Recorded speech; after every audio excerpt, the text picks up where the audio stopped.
안녕하세요. 가치현입니다. 10월 31일 금요일 국내 시장이 마감됐습니다. 자, 오늘은 평소와 다르게 오전장의 시장 흐름이 좋지 못했었고, 오히려 오후장이 되면서 지수가 조금씩 상승 추세를 보여주었던 것 같습니다. 그래서 오늘은 0.5%의 상승과 함께 10월 마지막 날은 4,107포인트에서 마무리가 되었고, 굉장히 높은 위치에서 마무리가 되었습니다. 그리고 코스닥은 1%의 상승이 나왔었죠. 여기는 의미 있는 지수인 900포인트를 돌파하면서 마무리되었습니다. 자, 그리고 시총 상위 종목들을 보면 먼저 코스피 내에서는 반도체 관련주, 하이닉스는 파란불이 들어왔다면 삼성전자는 3%의 빨간불이 들어왔습니다. 같은 반도체 관련주 안에서 조금은 흐름이 나뉘었고, 또 자동차 관련주의 흐름이 어제와 다르게 굉장히 좋았습니다. 그리고 네이버의 흐름도 좋았었고요. 또 코스닥은 레인보우 로보틱스가 무려 20% 이상의 급등이 나왔고, 그 외 빨간불이 들어왔던 종목들이 많은 것 같습니다. 그리고 상승률도 꽤나 많이 나왔던 것 같아요. 그래서 2차원지 관련주하고 반도체 소부장 기업, 이쪽을 제외했을 때는 코스닥도 제약바이오 업종의 흐름이 좋았던 것 같습니다. 그리고 코스피 수급을 보면 오늘도 기관은 7천억이 넘는 많은 순매도가 있었고요. 기관만 나흘로 7,800억의 순매수가 있었습니다. 최근 들어 외국인의 순매도가 조금은 커지는 것 같습니다. 그리고 반대로 코스닥은 모처럼 기관과 외국인의 많은 순매수가 들어왔습니다. 그리고 삼성전자, 오늘은 기관과 외국인의 양매수가 들어왔었고요. 반대로 하이닉스는 오늘도 외국인의 많은 순매도가 나왔습니다. 마이너스 6천억 정도. 지금 외국인은 하루가 멀다고 계속 많은 순매도가 이어지고 있고요. 그리고 현대차. 이 종목은 어제와 다르게 기관과 외국인의 많은 순매수가 들어왔습니다. 그래도 기관은 어제 나갔던 물량이 거의 다 들어왔다고 볼 수가 있고, 반대로 외국인은 어제 나갔던 물량이 있어서 20% 조금 안 되는 매수세가 들어왔습니다. 다만 연기금의 매수세가 조금은 돋보이는 것 같습니다. 자, 그리고는 특징주였던 레인보우 로보틱스. 오늘은 외국인의 많은 순매수와 함께 최근에 기관과 외국인의 수급이 이어지고 있습니다. 그럼 이어서 주체별 매매 동향에 대해서 살펴보도록 하겠습니다. 10월 31일 외국인이 가장 많이 매수한 종목은 삼성전자 우선주, 현대차, 대한전선, 삼성전자, LS 이렇게 순서대로 매수했고, 그리고 기관은 SK하이닉스, 삼성전자, 현대차, 네이버, 기아 이렇게 순서대로 매수했습니다. 이어서 해증시를 보겠습니다.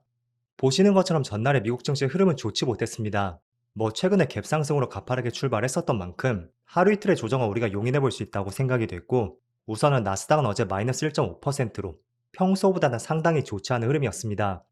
그리고 S&P 500도 마찬가지로 어제는 1%의 파란불이 들어왔고, 다우지수만 그나마 선방을 했던 것 같습니다. 물론 반도체도 마찬가지로 마이너스 1.5%였죠. 그래서 오늘 시장은 조금은 걱정을 하셨던 분들도 계셨을 거예요. 하지만 국내는 여전히 에이펙 정상회담이 이어지고 있고, 또 오늘 엔비디아가 어떤 발표를 하겠다는 그런 뉴스도 있었잖아요. 그래서 한미 정상회담은 끝났다고 해도 약간의 기대감이 남아있다는 것이 오늘 국내 시장에는 그래도 호재로 작용이 되었고, 지수도 미국 증시에 비해서는 좋은 움직임이 나오는 것 같습니다. 그리고 아시아 증시, 일본은 1.6%의 빨간불이 들어오고 있고, 대만도 0.5%입니다. 그리고 아시아권에서는 중국 증시만 지금 파란불이 들어오고 있습니다. 자, 지금 촬영 시점이 1시 반쯤 되었고, 코스피는 미국 증시와 다르게 생각보다 좋은 흐름이 이어지고 있습니다. 일단 오늘 국내 시장에서 크게 상승을 주도했던 것이 바로 자동차 관련주였습니다. 일단 오늘 10% 급등이 나오고 있거든요. 결론적으로 저의 생각이 조금은 틀렸다고 생각이 됐고, 저는 개인적으로 어제 시가가 고점이었던 만큼 약간은 조정 과정을 거치지 않을까? 이런 생각을 했었습니다. 그래서 일주일 정도는 약간의 조정이 생길 수가 있고, 또 그 변동성 때문에 당분간만큼은 조금은 신중하자는 취지로 말씀드렸습니다. 하지만 시장은 예상은 할 수 있어도 온전히 맞추는 것은 정말로 어려움이 남는 것 같습니다. 어쨌든 저의 생각과는 다르게 하루 만에 이렇게 10% 급등이 나오고 있고, 지금 이 추세라면 30만 원도 돌파할 가능성이 있어 보이죠? 그리고 30만 원은 역사상 신고가라고 할 수가 있고, 지금 그 가격대 근처에서 주가가 많이 밀리지 않는다는 것은 충분한 매물을 소화하는 과정이라고 저는 생각이 됐고, 그런 부분에 있어서는 자동차 관련주는 다음 주에 한번 주목해 볼 필요가 있을 것 같습니다. 자, 왜냐하면 주가라는 것은 어떤 신고가 영역에 진입했을 때, 그때는 정말로 새로운 움직임이 나올 수가 있거든요. 물론 테마주나 약간은 중소형주는 조금은 예외를 두지만 기관과 외국인이 다루는 종목들이라면 저는 신고가에 간다는 것은 굉장히 높은 점수를 부여하고 있습니다. 그래서 지금은 아직까지는 30만 원을 돌파하지 못했기 때문에 신고가라고는 할 수는 없습니다. 그렇지만 월봉으로 보면 지난 2020년 당시, 그리고 24년 이때도 30만 원을 돌파하려다 다 실패했습니다. 또 조금은 길게 보더라도 지난 2010년에서 12년 사이, 그때도 30만 원을 돌파하지 못했었거든요. 한 27만 5천 원 정도? 그 가격대를 돌파하지 못했던 만큼 20만 원 후반대가 상당한 저항선이 될 수도 있습니다. 하지만 지난번에 코스피 지수라든지 또는 삼성전자 SK 하이닉스의 차트를 보신 것처럼 주봉이나 월봉상의 장기적인 추세를 돌파한다면 그때는 그게 고점이 아니라 또 새로운 움직임이 나올 가능성이 상당히 높습니다. 그래서 자동차 관련주가 하루 만에 이렇게 반등이 나왔다는 것은 저희 생각이 조금은 틀렸다는 것을 인정하고 다음 주에도 계속 한번 주목을 해봐야 될 것 같습니다. 자, 그리고 반도체 관련주는 하이닉스가 조금은 파란불이 들어오고 있지만 저는 여전히 우리가 관심 업종으로 봐야 된다는 말씀 드리겠고, 그리고 특히 삼성전자는 최근에 실적 반등과 함께 엔비디아의 HBM3를 납품 공식화했습니다. 그래서 그게 뭐 사전적으로 주가의 많은 상승으로 연결이 되었지만 저는 납품 공식화를 통해서 이제는 삼성전자도 HBM 관련주로서 또는 AI 반도체 관련주로서 조금 더 미래지향적으로 우리가 볼 수 있다고 생각이 됐고, 그리고 6세대 모델인 HBM4 이 샘플은 전 고객사의 출하가 완료가 되었습니다. 그래서 HBM4는 내년 시장에서 조금은 기대감을 가져볼 수가 있고요. 또 반도체 경기도 내년에는 계속 좋을 것으로 전망이 되고 있습니다. 그래서 단기적으로 많은 상승이 나왔고 급등이 나왔다고도 볼 수가 있겠지만 여전히 시장의 전망이 좋고 또 실적이 개선될 수 있다는 그런 기대감이 있다는 것은 굳이 우리가 부정적으로 볼 필요는 없습니다. 우리가 어떤 종목을 부정적으로 볼 때는 이익 성장치가 거의 한계점에 도달했다. 또는 내년 시장에 대한 전망이 조금은 어두울 것이다. 그런 뷰가 나오면 조금은 조심할 필요가 있지만 아직까지는 조금 더 즐길 수 있는 부분이 많을 것 같습니다. 하지만 이거는 꼭 기억해 두셔야 돼요. 여러분들이 만약에 신규 투자를 한다면 지금 코스피가 4,000포인트를 돌파했고 또 삼성전자가 10만 원을 돌파했습니다. 물론 더 갈 수 있다고 저는 전망이 되지만 그건 또 어떻게 전개가 될지는 아무도 알 수가 없습니다. 그래서 여러분들이 신규 투자를 하셨다면 반도체가 되었건 2차 전지, 자동차가 되었건 지금 저점에서 빠르게 큰 상승이 나왔었고 또 상승률도 굉장히 높잖아요. 그럼 철저하게 나의 손절가를 꼭 정하셔야 됩니다. 그렇지 않다면 우리가 고점에서 큰 변동성을 감당할 수가 없고요. 또 갑작스럽게 시장 상황이 바뀜에 따라서 그때 만약에 매물이 출회가 된다면 또 우리는 의도치 않게 장기 투자를 할 수밖에 없습니다.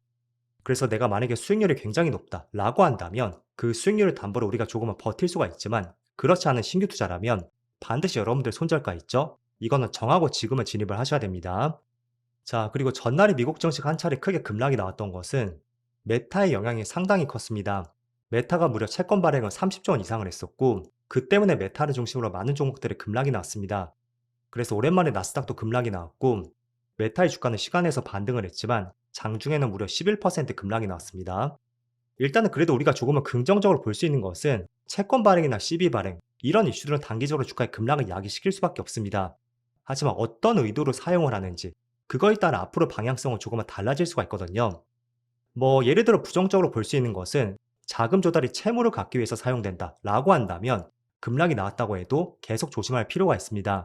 하지만 그 자금 조달이 뭐 신규 사업 투자라든지 조금은 미래지향적으로 사용이 된다면 그거는 단발적인 급락에 그칠 가능성이 높습니다. 자, 그런데 지금 메타가 사용했던 채권의 방향을 보면 36조 원의 채권을 발행해서 AI 모델 개발하고 데이터 세트 건립에 사용하겠다. 이런 발표가 있었습니다. 그래서 개인적으로 저는 단기 급락이 그칠 가능성이 있다고 보고 있고 결국엔 어제 미국 증시가 급락으로 마무리가 되었지만 코스피 코스닥 그리고 아시아권의 시장 흐름이 좋은 것도 이런 긍정적인 부분에 포커스를 맞췄기 때문이라고 생각이 됩니다. 만약에 뭐 부채 상환이라든지 이런 부분에 사용을 했었다면 오늘 아시아권의 시장 흐름도 그렇게 좋지 못했었겠죠. 그래서 미국 증시의 급락이 나왔다고 해서 너무 크게 우리가 부정적으로 볼 수 있는 부분은 아니라고 생각이 되고, 자, 그래도 이건 한 가지 꼭 지키셔야 됩니다. 저는 지금 주식시장을 임하는 자세가 딱 한 가지거든요. 지금 시장을 보는 분위기 굉장히 좋습니다. 부정적으로 볼 수 있는 부분은 그렇게 많지 않고요. 좋게 볼 수 있는 부분들이 훨씬 많거든요. 하지만 이게 또 손바닥 뒤집듯이 언제든지 또 바뀔 수도 있고 또 시장이 단기적으로 4월부터 해서 그때 2300포인트였죠. 그럼 4100포인트까지 거의 7, 80% 정도 상당히 지수가 많이 급등을 했습니다. 그리고 그 과정에서 뭐 반도체, 2차 전지, 조선, 원전 다양한 업종들도 급등이 나왔습니다. 그래서 저는 시장을 임할 때 언제든지 시장이 또 급격하게 바뀔 수가 있고 그 시점을 대비해서 언제든지 빠르게 빠져나갈 계획을 꼭 세워두고 있습니다. 그 많은 주식을 들고 있다고 해도 언제든지 현금 확보를 할 수 있는 이런 전략과 생각들을 꼭 세워두고 있다는 거죠.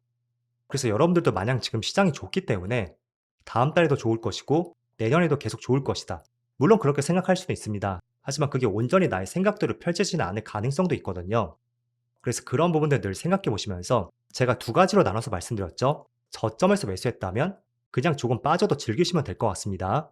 하지만 신규 매수 관점이라면 언제든지 손절 라인을 꼭 지키셔야 됩니다. 자, 그래서 오늘은 거래대금 상위족들 한번 살펴볼게요. 일단 눈에 띄는 것은 레인보우 로보틱스, 지금 14% 급등이 나오고 있고, 오랜만에 급등다운 급등이 나오고 있습니다. 일단은 이건 엔비디아 영향이 있었을 것 같아요. 어제 젠스당 CEO가 이런 말을 했었죠. 오늘 발표의 힌트는 AI 칩하고 로보틱스에 있다. 이런 의견을 피력했었고, 그 때문에 많은 로봇 관련주에 좋은 흐름이 나오고 있습니다. 그리고 네이버도 마찬가지예요. 오늘 대표들 간의 회동이 있었는데 기사가 잠깐 나왔다가 사라졌지만 어떤 기사가 있었냐면 네이버가 엔비디아와 AI 공동 플랫폼을 만들겠다는 뉴스가 있었고요. 물론 지금은 내려갔습니다. 이게 뭐 가짜 뉴스인지 아니면 조금은 정정 보도가 있을 것인지 그건 알 수가 없지만 그 시점을 알고 주가에 급등이 나왔었고 또 외국인의 프로그램 매수도 상당히 많이 들어왔습니다. 하지만 기사가 삭제되고 나서 다시 또 주가가 조금은 되돌아오고 있고 또 D&D 파와텍 이 종목은 비만 치료제 관련주입니다. 일단 비만 치료제 관련주는 여기 밑에 한미약품과 조금은 연관지어서 볼 수가 있는데 글로벌 비만 치료제 기업인 일라이릴리 있죠? 그 기업의 매출이 크게 증가했고 또 매출이 크게 증가했던 결정적 이유 그게 비만 치료제인 제파운드의 영향이 가장 컸습니다. 그래서 비만 치료제 시장에 대한 개화가 다시 한번 펼쳐질 것이다. 이런 기대감에 지금 시장이 작용이 되고 있고 또 한미약품은 한 가지 이슈가 있었죠. 자체 개발 중의 비만 치료제. 그 제품이 국내에서 유의미한 효과가 있었다는 그런 뉴스가 있었고 또 D&D 파마텍도 비슷한 뉴스를 보시면 될 것 같습니다. 그래서 비만 치료제 관련주가 오늘 시장을 주도하고 있고요. 또 현대오토에버. 이 종목은 자율주행 관련주예요. 아시겠지만 젠스당 CEO가 현대차로 반도체 칩을 공급할 것이라는 뉴스가 있었고 결국에는 자동차 기업으로 AI 칩을 공급한다는 것은 자율주행 말고는 우리가 생각할 수 있는 것이 그렇게 많지는 않은 것 같습니다. 그래서 어제 제가 자율주행 관련주를 주목하자는 말씀드렸었고 그 대표주로서 현대오토에버가 오늘은 25% 급등이 나오는 것 같습니다. 자, 오늘로써 10월 시장이 모두 마무리가 되었습니다. 이번 달만 시장이 몇 퍼센트 올랐냐면 무려 20% 급등이 있었습니다. 그래서 다음 달에는 뭐 조정이 나올 수도 있고 또 아니면 시장이 조정 없이 또 상승이 나올 수도 있습니다. 그건 우리가 모두 예단할 수는 없습니다.